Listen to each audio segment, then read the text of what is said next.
Welcome to the Football Show on PLZ Soccer's YouTube channel. Alan Ruff is alongside me.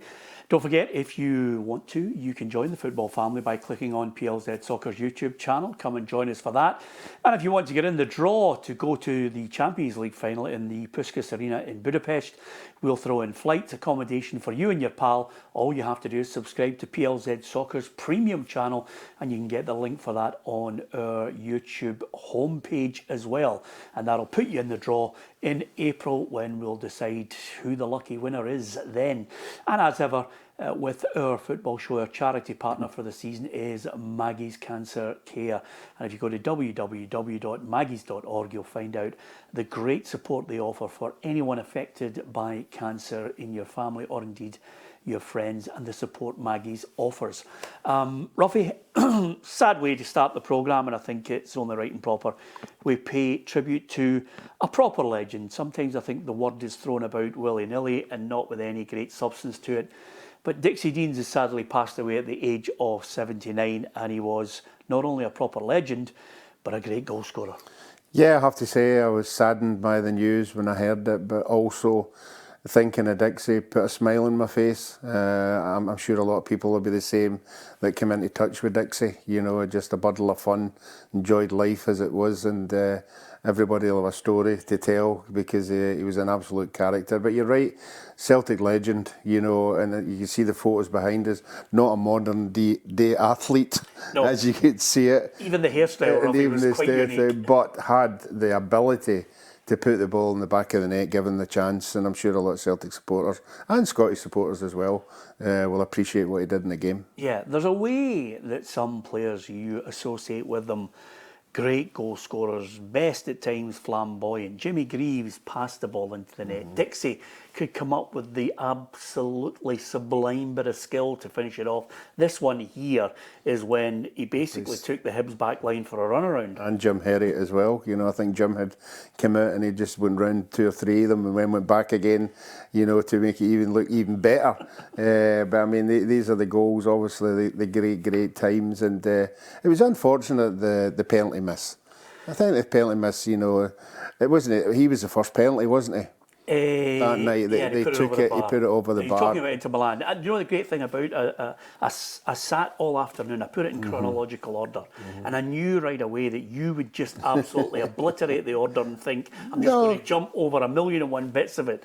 We will talk about Inter Milan, but I don't think as time goes on and your memories fade, I think a lot of Celtic fans will rightly, you know, remember that semi-final in the European Cup in 1972, but I think the predominant memories are of the hat-tricks, because those things are the highs. He won every domestic honour. The one thing I would say about him, you know, he was named in honour of Dixie Deans, the Everton forward who scored an absolute barrel load of goals down at Goodison Park, and some people actually got him mixed up, but there was a clear difference in age and the time they played football. For Dixie, as well as playing junior football for a short period of time, Motherwell is where I think he really caught the attention of Jock Stein because he scored, you know, maybe just under 90 goals for them in 198 appearances. He was prolific. He was prolific every team he went to. You know, that the only thing missing is obviously Scottish caps. I mean, I can't remember if he got any two. Yeah. You know, you would have thought a striker like that. He reminded me a wee bit like Joe Harper. You know, same sort of a burly striker in the right place at the right time. You knew if the goalkeeper had made a save, if he hadn't held on to it, Dixie was there. Yeah. You know, he was just waiting, you know, 5 yards away, 10 yards away. He knew to be in the right place at the right time. I can remember in one of the cup finals against Hibs that Jimmy Johnson sclaffed a shot and Dixie headed it into the back of the net. I mean, he was so alert with things like that. But the other thing about him, in the early days, maybe not as much because under Stein, he wouldn't have tolerated the indiscipline of it all, but he picked up a few when he was at Motherwell. And he was on a 6-game ban. When Jock Stein signed him for Celtic. The strange thing about him, Ruffy, is he is inextricably linked with you in so many ways. It defies belief. Because while he was serving that 6-game ban, he was signed in the October early in October, you lot had won the League Cup final. 71, yeah. And obviously Jock really wanted somebody to bolster the attack as well. And by the time he was eligible to play, you had a winner's medal in the League Cup in your bag. Well, lucky us. You know, obviously it was young Kenny that got thrown into that game. Kenny was still finding his way in the Celtic team, but certainly if we'd come up against a player like Dixie, I think we might have been under a lot of pressure. But as it proved in the years going forward. Yeah, and then of course we will talk about, you've got to be the only man I know, pre-war, Jimmy McGrory scored 8 in a game, which was a record then. Post-war, Dixie holds the record for scoring 6. For scoring 6 in one game. Wonder who the goalkeeper was. Yeah, unfortunately it was me. And I remember, I don't know if they still do it, the referees used to hand in the team lines of the opposition. And I remember we were all getting changed, and I think it was Tommy Ray was looking at the Celtic team, and his immortal words were, if we can't beat this team, we'll never beat them. And unfortunately we were 4-0 down after about 10 minutes. And as you rightly know, that game went on and we got hammered. It was one of the days Celtic were just free-flowing and just scoring goals for fun. And I remember there was 5 minutes to go and Celtic got a corner. And Dixie was standing in front of me, being his usual jovial self. And I said to him, Dixie, you've had a fantastic day today. I said, I've lost many goals you've scored. And next minute the corner come down and he stuck his head on it and he went, that'll be 6, big man. Do you remember who scored the 7th?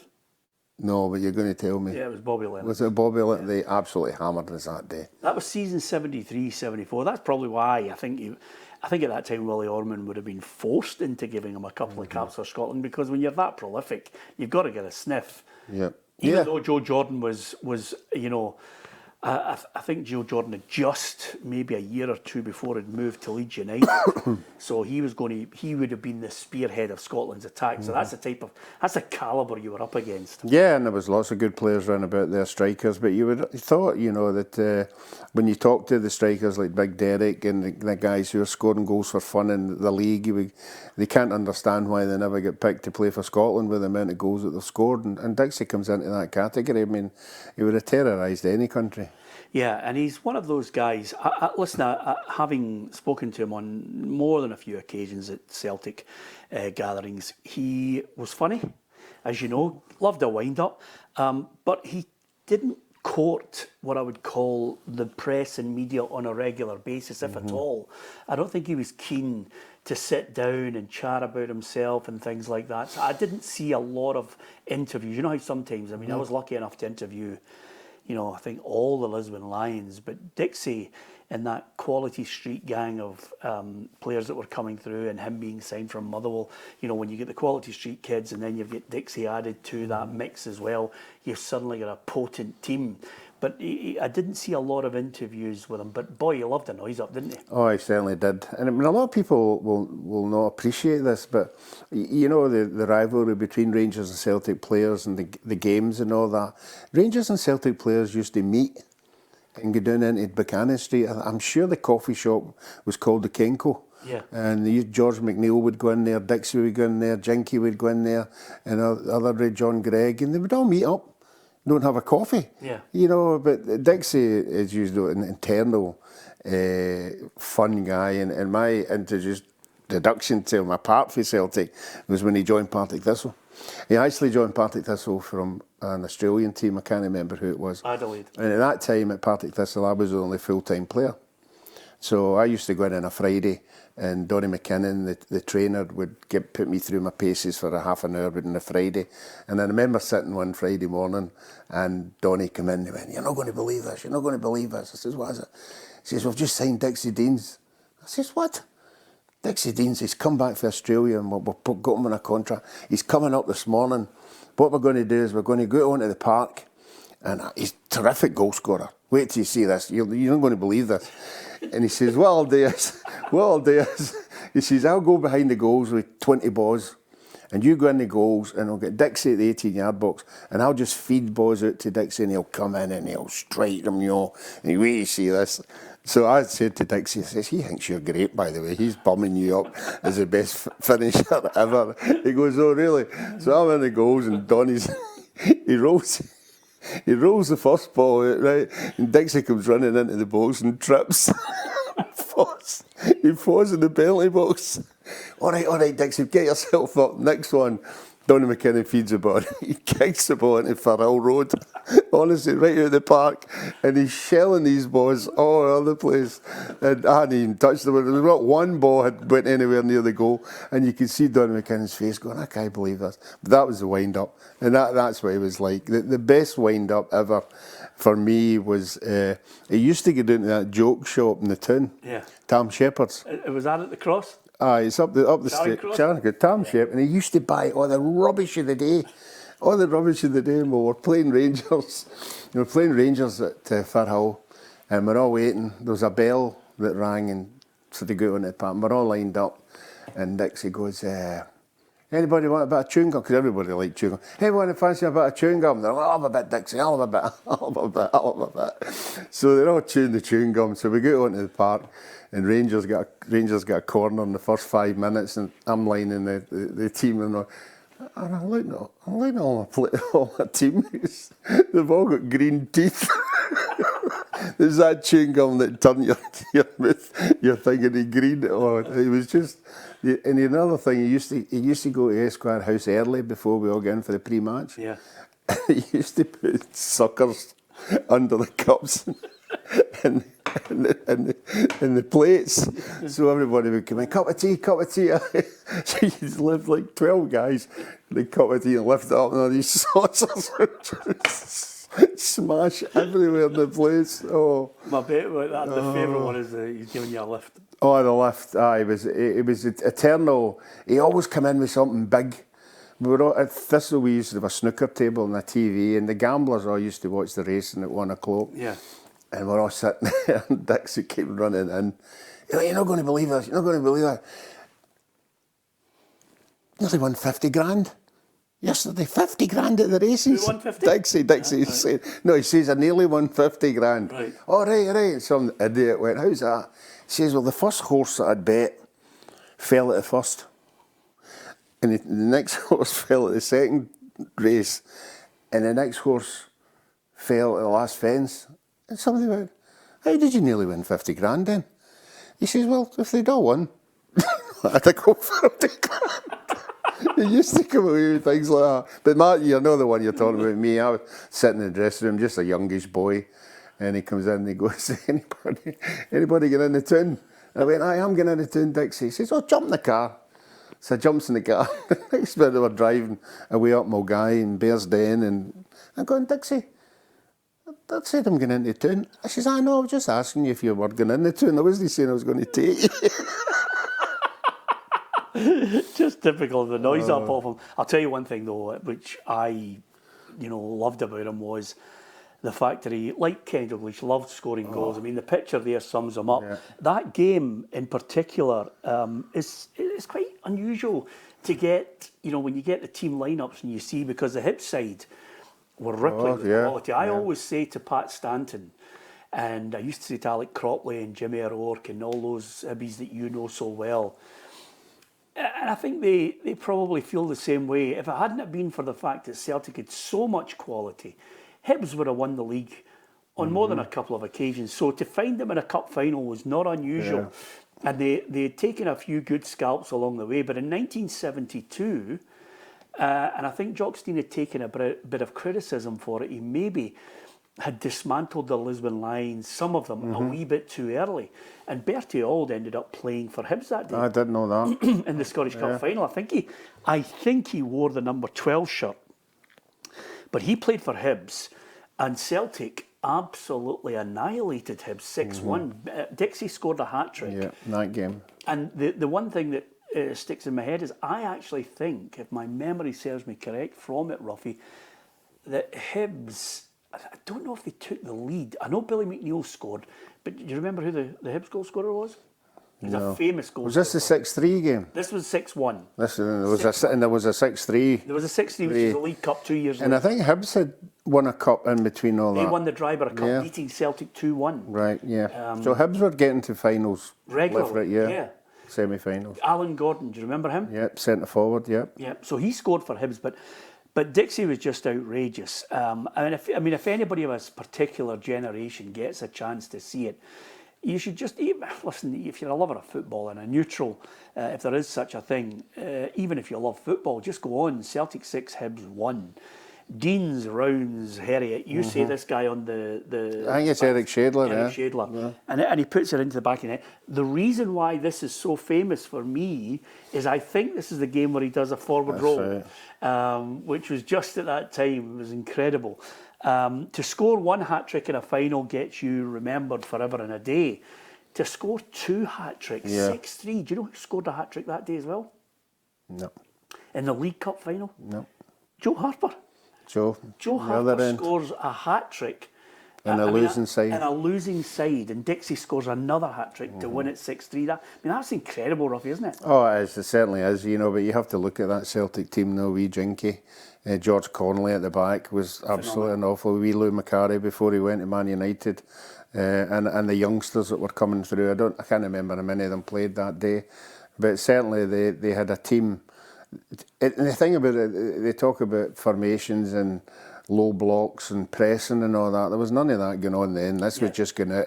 This is just going out and play to your natural ability and the teams that you've got, the players that you've got in your team. What was it like? Dixie's an out-and-out goal scorer, but to score goals you need supply. What was you say that everybody's talking about low block, and sometimes we can be obsessed nowadays with the tactics of it. For many, Jock Stein was ahead of his time because he would say, this player likes to dip his shoulder here, he'll play this way, he's a bit weak here. So he would work on that. Was there a particular formation that you just knew this is the way they're going to play?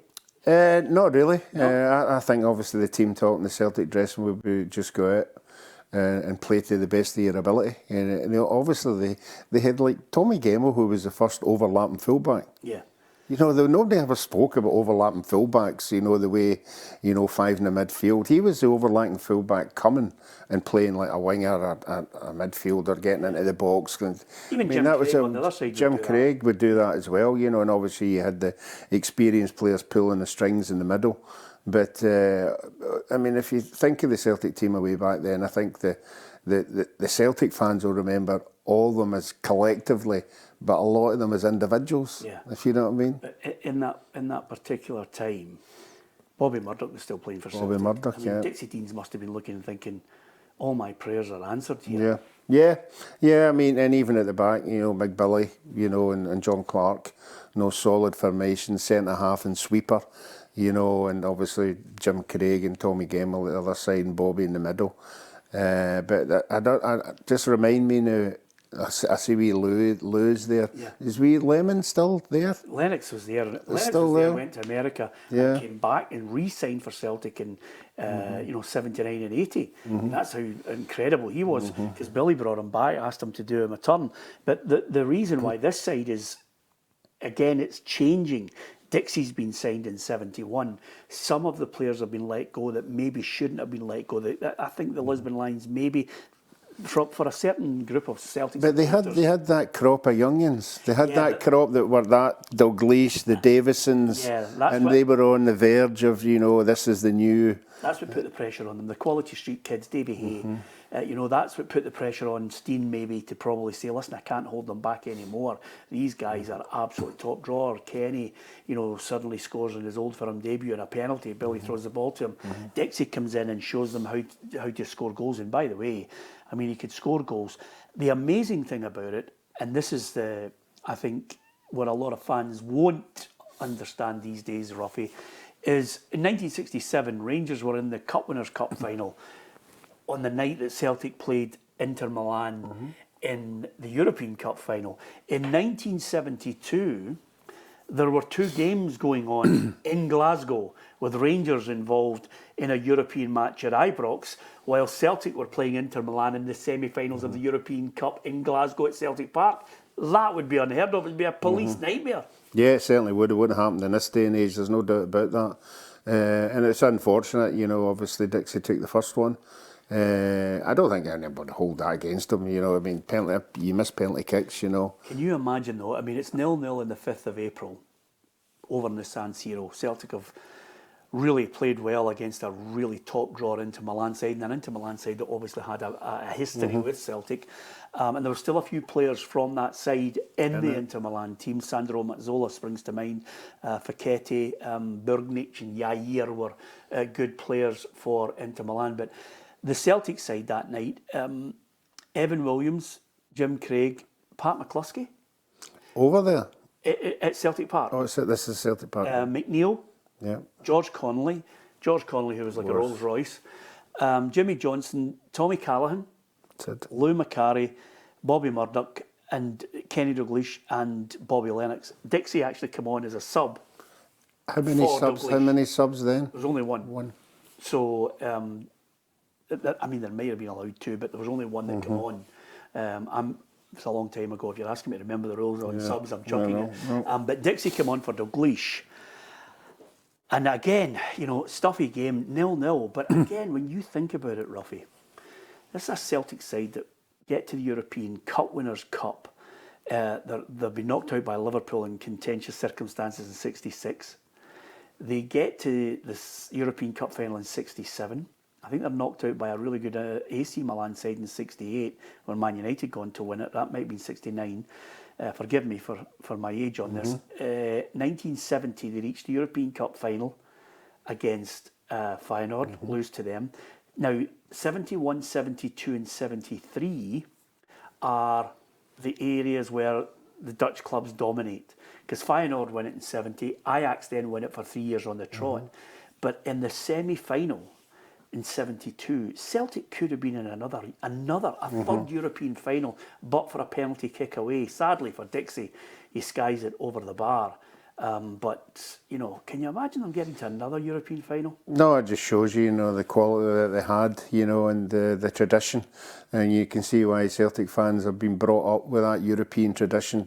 Wee bit disappointed the way it's going just now, but anybody of that age that was managing to get to these semi-finals and games like I remember my dad taking me to, I don't know what age I was, and it sticks out in my mind, to the Vojvodina game. Oh yeah, 67? Yeah, I was at the Vojvodina game, and correct me if I'm wrong, but I remember John Hughes scoring a couple that night. I think I'm right, but I mean these European games were a highlight of any young kid, you know. I mean, I wasn't a supporter then, you know, but I just wanted to go along and see a team who played that kind of quality football and go to finals of European Cups. Yeah, absolutely. And again, you know, with the quality street kids, the players that I've mentioned there, and sadly as time goes on, you know, we lose some of these players along the way. I mean, Bobby Murdoch no longer with us, Tommy Callaghan, Jimmy Johnston no longer with us as well, Billy McNeil. But Dixie was just one of those ones that he was the last of that connection to that period, a golden era from 65 to 74. Celtic won what would be considered the first traditional 9 in a row. He was part of that. He won every domestic honour there was. And I think a lot of people will look back on that golden era for Celtic with great fondness. I think a lot of people who would have maybe been sitting having their starter, their main course and their sweet before a game in the last decade, some of them might not have realised the greatness of the man who was coming into the lounge to say hello to them. Yeah, you're right. You know, he was a welcome addition to the hospitality, and him, Bobby Lennox, Stevie Chalmers, and Dixie would have lit up any place he walked into, because he would always have a smile on his face. He would always have a story to tell, and he was a legend about the park. There's no doubt about that, and obviously history speaks for itself. I mean, we're here talking about, I'm talking about the times that I had, the great times I had with him and the laughs I had, and so I'm sure there'll be hundreds of people out there have the same kind of stories to tell about him. How do you think he'll be remembered, and maybe from your own point of view, just add a little bit of a personal touch to it? I just think bubbly, you know, any time you met him, you know, even at a golf do or something like that, and by the way, he was a cheat at the golf. By the way, always, he was worse than me, winning trophies, but On the golf course, he was flamboyant, you know, funny. You could hear people, if he was out with like 3 guys, hospitality, they'd all be killing themselves laughing. You could see he'd be telling stories about him and Jinky and Big Billy and all that. And it must have been, when we hear stories about that team, you know, you say the gang, you know, they were really close. You know, they all went about together. They were all pals. They all had parties in their house, and they all mingled with each other. And I'm sure if Dixie was there, I mean, it'd just have been a riot.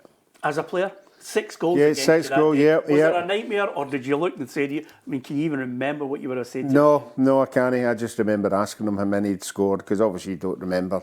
I mean, honestly, it could have been 10, 11, 12 that day. They were just on fire. And, you know, I just think, the funny thing about any time I ever met him, he always brought it up. So he never forgot it. You know, I sort of just bypassed it and left it, but he never, any time I bumped into him, I go, do you remember that 6 goal? And I would start laughing. Incredible stuff. Great tribute from yourself, Ruffy. I'm sure many more people will pay tribute to the late, great Dixie Deans, who sadly passed away at the age of 79. And I'm almost certain that Celtic Football Club will acknowledge his passing, and there will be a tribute to him ahead of one of the games at Celtic Park, where he strutted his stuff and showed everyone his goal-scoring prowess. Dixie Deans, rest in peace from everyone here on the Football Show. Our condolences, our best prayers and wishes and thoughts go out to his family and friends. Dixie Deans, a Motherwell player, a Celtic legend, and of course, I think a lot of people will look back with great fondness at his time. And that picture there says it all. Scoring a hat-trick in not 1 but 2 League Cup and Scottish Cup finals. Something to cherish, in 6 against Ruffy as well. Sorry to bring it up, Ruffy. Dixie Deans, gone but not forgotten. Thank you for listening. Thank you for watching.